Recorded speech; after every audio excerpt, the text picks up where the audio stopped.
So someone then asked me, how then do you cultivate the right desire? What if you find out that there is no appetite for greatness in your heart? How do you cultivate it? Number one, very important, be inspired. Allow yourself to be inspired by what others are doing. Don't envy those you should learn from.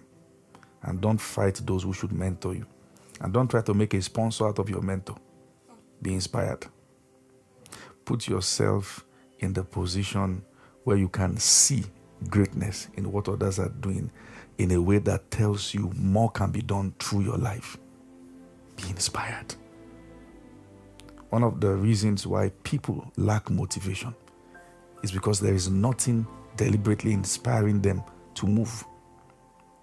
There was a season of my life that God had given me an instruction to wait, spend time praying, studying and preparing for the future. That took 7 years. Sometimes I get up in the morning and I get tired of the entire routine. You study the Bible, you fast, and you pray. And sometimes I cry and I say, I was going to get out of this sequence. But I remember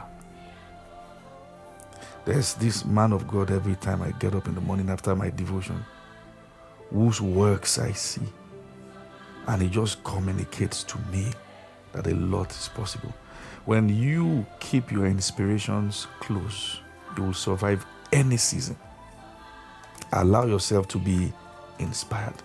The second way to cultivate right desire, get out of your environment. That was what God told Abraham. Get out of your father's house and go to a land I will show you. If you hang around those who have settled, you will settle. Step out. Get out of the small-mindedness. Okay? It's okay to see beyond the veil. All you see is not all there is. What is a wisdom to an environment is a common sense to another. Those who learn to step out will break the limit. To step out of your environment.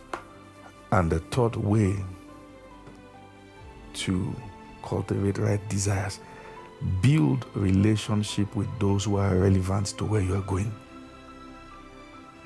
Now, this said, if all the relationships in your life are circumstantial, then you are not a deliberate person. Relationship is not weed that grows by itself. You ought to cultivate it. There are people that, listen, anyone who has something to offer you, you must be the one who pursue the relationship to make it work. You learn to water it. Okay? And there is something people have not learned out of life. If you keep quiet when you should communicate what is in your heart, it will be assumed that your silence is your posture. Only God rewards people based on the content of their heart. Men looks at the outward appearance, including your speech. Learn to build relationships with the right blocks, and that's the right words. So, be inspired, get out of your environment, and relate with people relevant to where you go. See you again next time. Thank you.